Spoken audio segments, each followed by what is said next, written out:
सीतापुर बहुत ही छोटा सा गांव है जो कि जंगलों के बीच बसा हुआ है।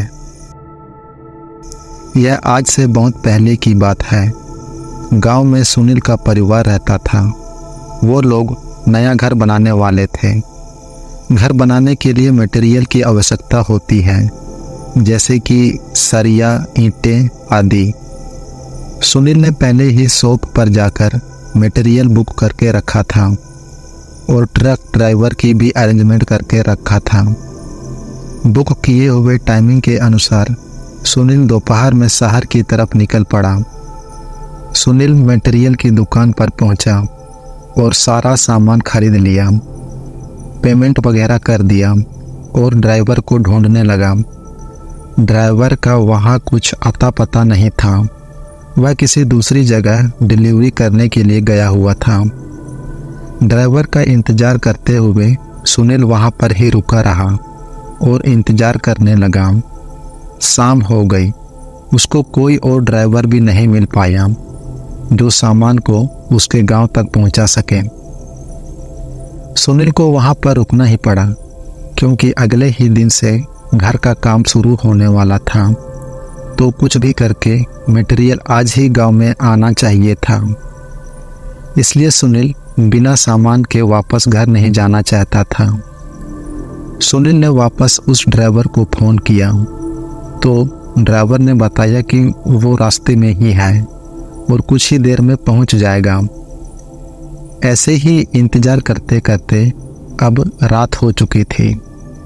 आखिर में जैसे तैसे करके ड्राइवर अपनी गाड़ी लेकर वहां दुकान के पास पहुंच गया।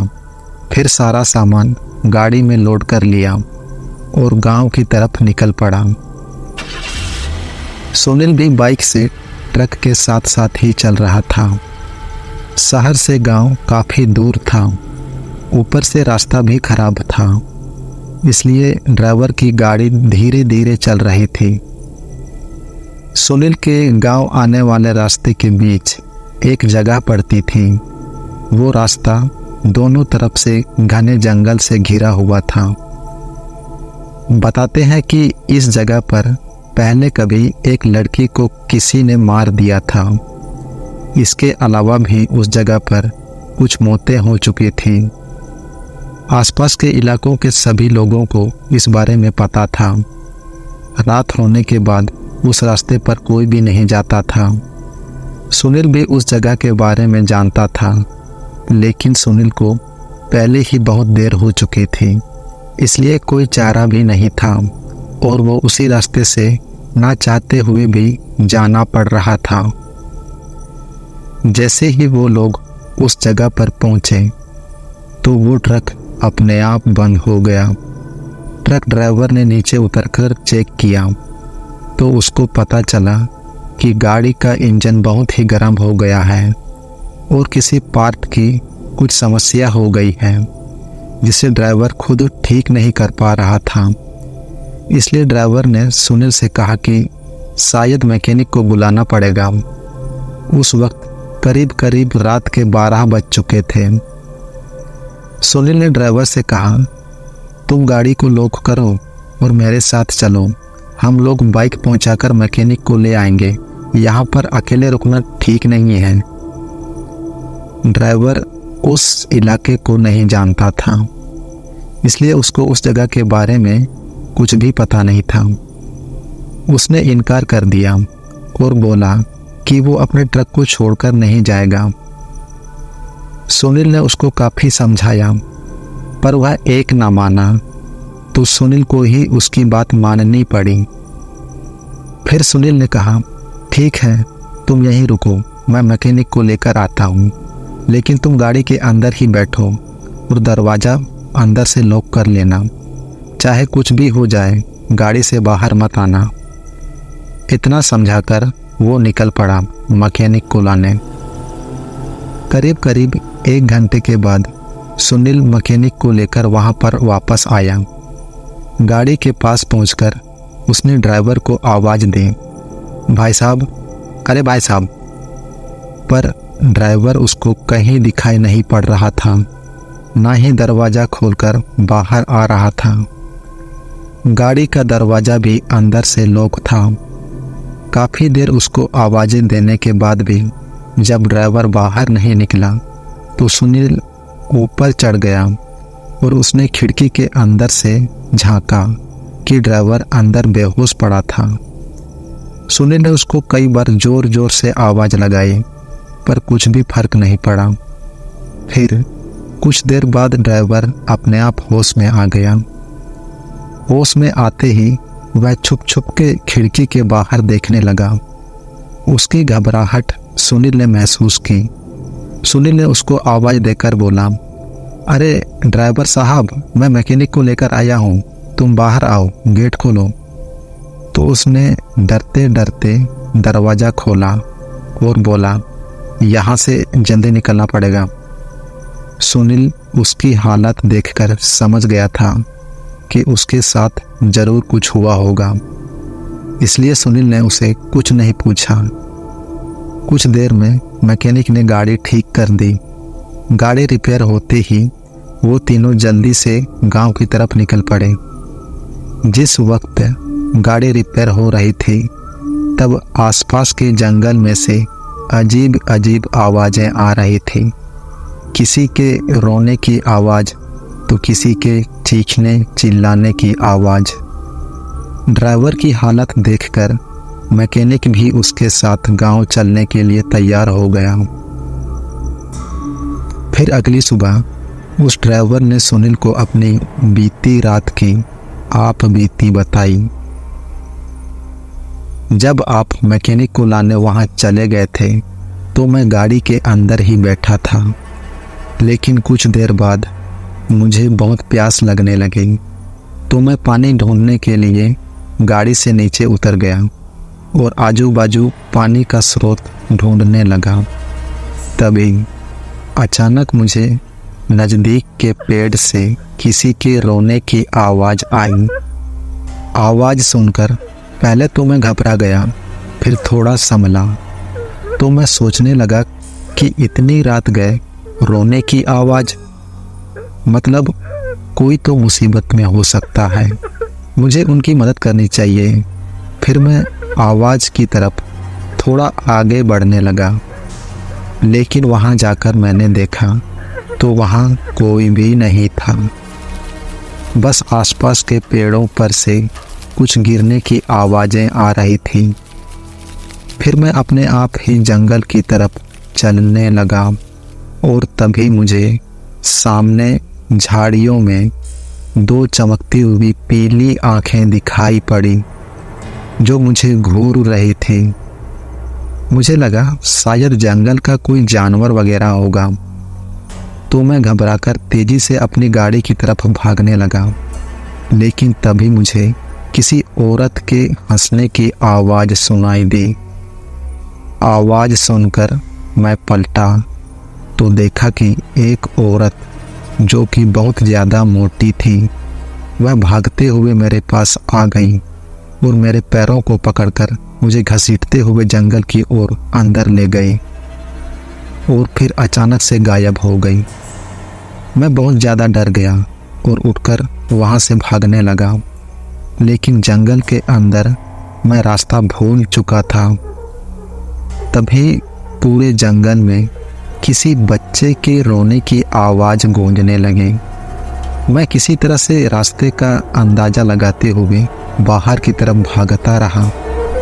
शायद मेरी किस्मत अच्छी थी कि मुझे बाहर अपना ट्रक खड़ा दिखाई देने लगा। मैं भाग के ट्रक के पास दौड़ा और ट्रक के अंदर चढ़ गया और अंदर से गेट बंद कर लिया। लेकिन फिर तभी वो औरत भी वहाँ पर पहुँच गई और मुझे गाड़ी से निकलने के लिए बोल रही थी, लेकिन मैं गाड़ी से नहीं उतरा। फिर वो औरत बोली, तू नीचे उतरेगा या मैं ऊपर आऊँ? तब मैं बहुत ज़्यादा डर चुका था। गाड़ी में मेरे पास भगवान की फ़ोटो लगाई हुई थी। मैंने वो फ़ोटो अपने हाथ में ली और सीने से लगाकर रोने लगा। ड्राइवर ने बताया शायद वो औरत गाड़ी के अंदर नहीं आ पा रही थी, क्योंकि अगर आ सकती तो वह कब की आ चुकी होती। औरत फिर से बोली, बाहर आ जाओ, मैं तुम्हें कुछ नहीं करूँगी। लेकिन मैं बाहर नहीं आया तो वो औरत रोने लगी। बोली, मेरा बच्चा भूखा है, उसको तुम्हारे खून की सख्त ज़रूरत है, बाहर आ जाओ। फिर वो वहाँ पर ज़ोर ज़ोर से चिल्लाने लगी, रोने लगी और फिर वहाँ से अपने आप ही चली गई।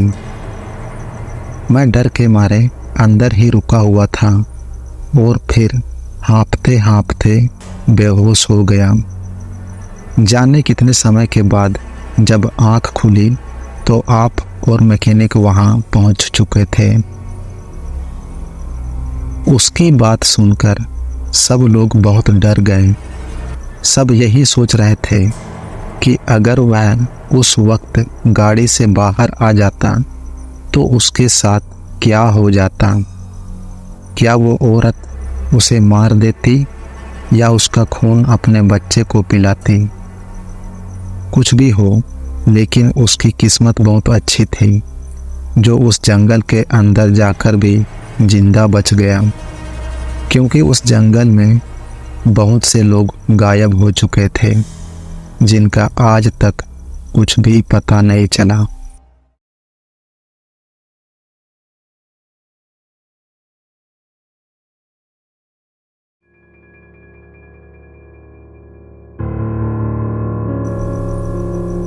यह कहानी एक बच्ची मैथिली की है। एक दिन मैथिली नई डॉल खरीदने के लिए मार्केट आई थी। उसे एक दुकान मिलती है। वह दुकान में जाकर डॉल को ब्राउज करना शुरू कर देती है। वहाँ कई सारे टॉय थे। मैथिली देखती है और अंत में एक डॉल को पसंद करती है। डॉल बहुत खूबसूरत थी। यह किसी दूसरी डॉल की तरह नहीं थी। तुरंत मैथिली यह सोचती है, यह डॉल मेरी टॉय कलेक्शन को और भी सुंदर बना देगी। मैं सच में इसे खरीदना चाहती हूँ। वहाँ जो शॉपकीपर था, मैथिली उसके पास गई और उसे उस डॉल के बारे में बताया जिसे वह खरीदना चाहती थी। शॉपकीपर ने बताया, वो डॉल बिक्री के लिए नहीं है। लड़की नाराज हो गई और पूछने लगी, लेकिन क्यों? कर्मचारी पहले तो कुछ देर के लिए कुछ नहीं बोलता, फिर घबराकर इधर उधर देखता है, फिर अंत में कहता है, वह डॉल भूतिया है, जो भी खरीदता है उसके लिए केवल मौत लाता है। छोटी लड़की शॉपकीपर को बताती है कि उसे सच में डॉल पसंद है और उसे खरीदना चाहती है। यह मेरे टॉय कलेक्शन के साथ अच्छी लगेगी और मुझे इस तरह की डॉल फिर कभी नहीं मिलेगी। तुम नहीं जानते कि गुड़िया कितनी सुंदर है। इतनी खूबसूरत डॉल भला भूतिया कैसे हो सकती है? अगर यह भूतिया है तो फिर इसे डिस्प्ले में क्यों रखा है? चलो अब डॉल मुझे दो, इसे लिए बिना मैं वापस नहीं जाऊंगी। यह कहकर लड़की डॉल को खरीदने के लिए जिद करना शुरू कर देती है और अंत में हार मानकर शॉपकीपर लड़की को डॉल दे देता है और छोटी लड़की को चेतावनी भी दे देता है, तुमको पता होना चाहिए कि डॉल वास्तव में भूतिया है और केवल बुरी चीज़ें और मौत को न्योता देती है। अगर कुछ होता है तो मुझे दोष मत देना। ऐसा कहकर शॉपकीपर घबराते हुए उसे डॉल दे देता है, लेकिन छोटी लड़की उसे अभी अभी मिली इस डॉल को लेकर बहुत खुश थी।